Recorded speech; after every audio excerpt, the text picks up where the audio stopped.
Hello mga igsoon, mayang adlaw kaninyong tanan. Dinhi ni medyo atong mapaminawan ang tingog sa usa ka tawo ang gigamit og puy-an sa balaang espiritu sa kamatuoran ug sa among pagpakiginabi kaniya. Ang usa sa akong kauban ng tanang ato kaniya kung sa espirituhanon nga pagkinabuhi unsa ang kalainan sa pagrespeto ug pagtahod. Mga igsoon, anay mensahe sa balaang espiritu sa kamatuoran alang sa katawhan sa tibuok kalibutan. Ang espiritu sa kamatuoran ani ana dinhing dapita migamit sa taong naa sa labing ubos, kay dili man mugamit ang espiritu sa kamatuoran sa taong mapahitason sama sa gibuhat sa mga pari ug sa mga pastor. Apan dili tanan ang nagabuhat niini. Dili kini mahimo nga gamiton mga igsoon aron dili ka mamanibungan sa inyong pagtuo nga ang espiritu anaa kanila. Mahimo ninyo kini nga sutaon o sisahon ang kinaiya kung sibo ba sa iyang sinultian ang iyang binuhatan. Kinahanglan taas kini o kasinatian sa pagpanudlo nakita ang nagputli o nagbalaan sa iyang kugalingon. Kung kini dili ninyo makita sa maong tao magagamit sa espiritu, buot pasabot espiritu sa dautan ang migamit kaniya. Usa ka na kahuwad nga espiritu ana ka na sa balaang kasulatan. Basahan ninyo ka na sa sinulat ni San Pablo. Ug kung kamo gusto manggita sa kaluwasan, makakapalag gayud kamo niini pagkugi sa pagbasa sa balaang kasulatan aron masabtan ninyo kining tanan. Ug mga igsoon, awhakon ko usab kamo sa pagpaminaw sa mensahe sa espiritu sa kamatuoran kay alang mangid kini kanatong tanan.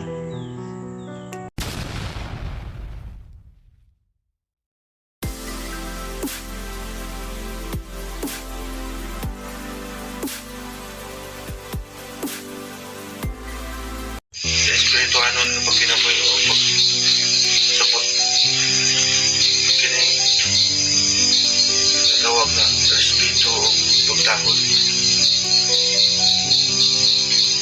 sa kalainan.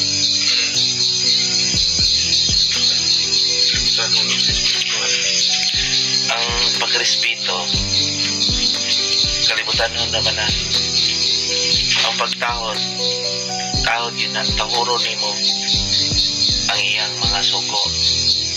Ang respeto may hulog naman na siya nga imula siyang kay naa siya yung buhaton sa balaang kasulatan mo na ang gingon nga pagpakaruing nun lamang sa tawanon. Ayaw ka mo pagpakaruingan kung nitahod ka mo kanako ang inyong pagrespeto inubanan po sa pagtahod na ang isugo sundon yun bisig wala ang inyong agalon kay sa kalibutan huwan kasagaran ang isunod sa kalibutan tama mo ka na pagrespeto lamang kung naagan ito ang iyang agalon sa kalibutan huwan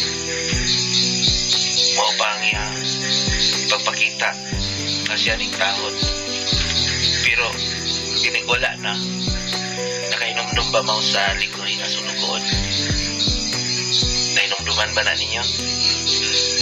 Ang ligoy nga sulugoon o ang maayong sulugoon sa wala ang iyang agalon, bisag wala iyang sulugoon iyang agalon, nagtrabaho siya bilang usa ka sulugoon.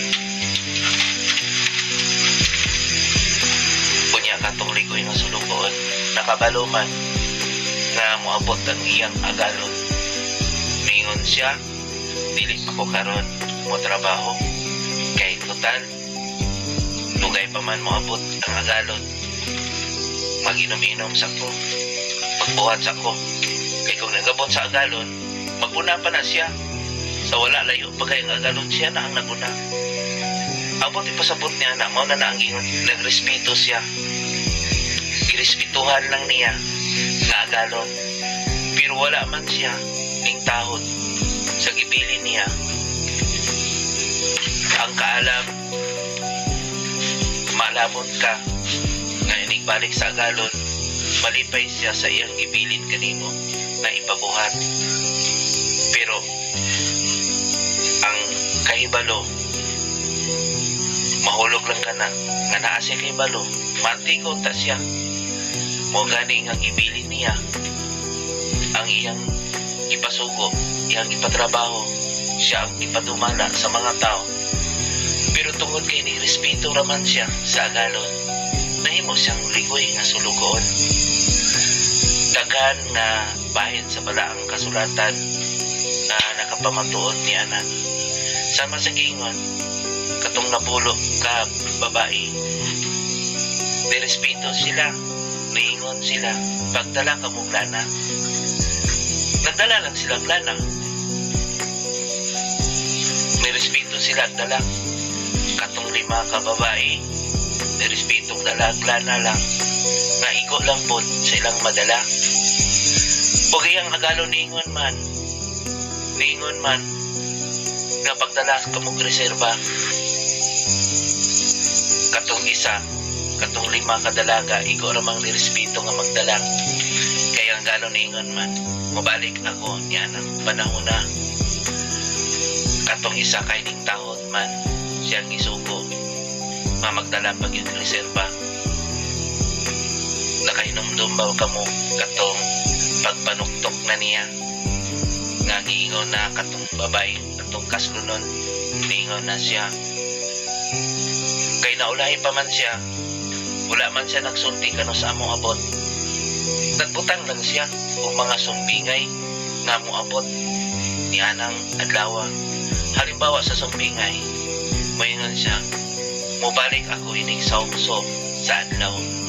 Dagamang mga adlaw, di ba naman sa balaang kasulatan, matag adlaw, lain-lain o kikinahanglan. Kung karon ugma, pagkaabot na po sa ugma, nanapoy ugma. Dan karon mao man na ang isunod sa mga tao nga kalibutanhon. Naguna-una pan, nagtahod, nagrespeto lang. Sama sa gingon, irespetuhan na nila si Kristo. Pangalan lang ang iyang idala ni Kristo. Kung naay cross, kung naay panagway ni Kristo, mao na ilang ingon, magsign of cross. Dili pasabot tahuron pod kay kung nitahod ka nga ni Kristo, bisag dili pa ka moingon kaniya, mangayo babati na kaniya kay nga naman nitahod man ka. Pero kung ikaw lang kang nirespeto, tanawa ng mga tao na iyong Kristiyano, asa din siya makakita o panagway ni Jesus, panagway po sa mga simbahan, nirespeto lang nga nanguros. Tanawa ang ilang kiniya, wala man sila ning tahod, mailakan siya nga Kristiyano, mailaka siya nga binunyagan. Mo nang naa sa balaang kasulatan, dili makaluwas kaninyo ang bunyag, bisan pa ang paghinulsol, gawas sa espiritu. Naman na sa balaang kasulatan, pero tungod sa pagtuo sa kalibutanon nga nagsaliglang sa kahibalo, nagatuon, nagsakulo o mga dagamang nagsulat o mga libro, mga propesiya nga kalibutanon. Wala man sila nito nga wala na ilaing propeta. Kay ako nang ibilin kaninyo nga malinawon sundan ninyo ni ang bagong kasabutan, kay ako kining gikumpleto. Wala man sila ning tahod niya na ila ramang gipakita na nagrespeto ko na sila sa anak. Tanawa karon ang kalibutan, mo na ang mag-iingat ka ninyo na ikaw lang silang nirespeto o wala ning tahod. Kaya kung nitahod pa sila, igugma unta nila ang ilang isig kaingon, dili unta sila manglibak, dili maghukom, dili magpatas, dili siya mo gamit sa Diyos ni Kristo aron mahimong halangdon. Dili po sila mulikod sa lingkuran nga pinasinunggan. Wala man nila gitawad ang giingon ayaw ka mo paglikod sa lingkuran ng pinasinunggan kay basi mutuol ka ninyo ang nagpasinungog upawaon ka mo maulawan ka mo sa kadalanan. Sa misa o sa mga kasaulogan dako kaayo ka ng pasinungog. Labi na nga nagpakaon ka mo simbolo sa lawas ni Kristo. Apan ikaw lang nilang irespeto ang simbolo o wala nilang itahod ang ilang ipasinunggan. Kinsa ba ang ipasinunggan? Kinsa ba ang ipasinunggan?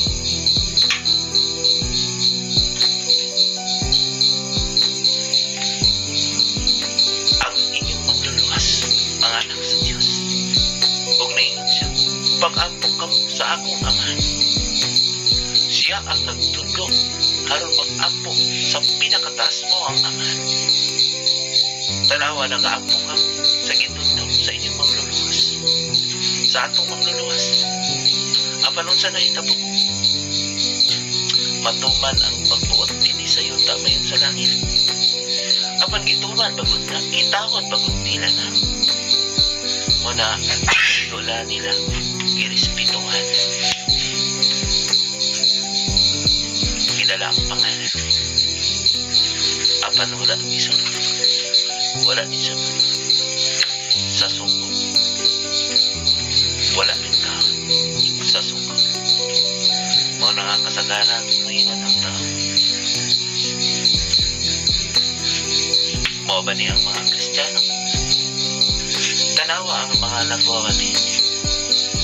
Dili naman malilo. Bisan ang mga pare. Mas maayon pa gani ang pipila ka mga pastor. Kay nagatuman pa. Gawas katong uban.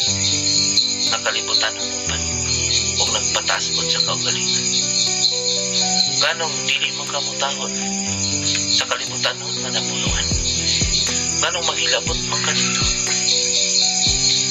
Anaman na sa balaang kasulatan. Kay kung nintahod lang punta sila, anaman na dito ang sungkot. Nga tahura lang ang namunuan. Kung adunay daot ang binuhatan, ayaw lang sunda.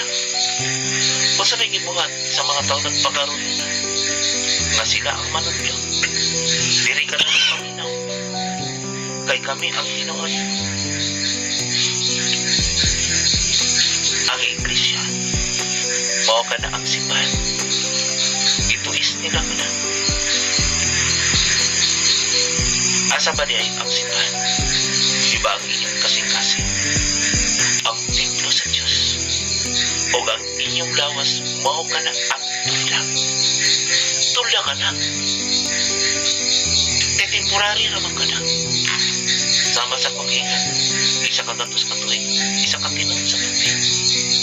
Ang inyong lawas, usa ka na kasagpon. Usa ka pa yan. Mabot ang panahon nga mamatay ka na. Apan kung mahiusa ang inyong lawas sa espiritu, bisag na matay ka, mabuhay ka, uban ka. Pusa, aura lang ninyo. Tuman ka mo sa suko. Tuo o pagsalig sa Diyos. Kay siya ang tanan, alang kayo. Ayaw kahadlugi ang kamatayan. Kahadlugi ang makalaglag sa iyong espiritu o sa kinatibok na niyong lawas. Mao ka na ang pagtahod, pagrespeto. Pagkarungitan, ang pagrespeto, ang pagtahod, nagabalaan, nagatuloy.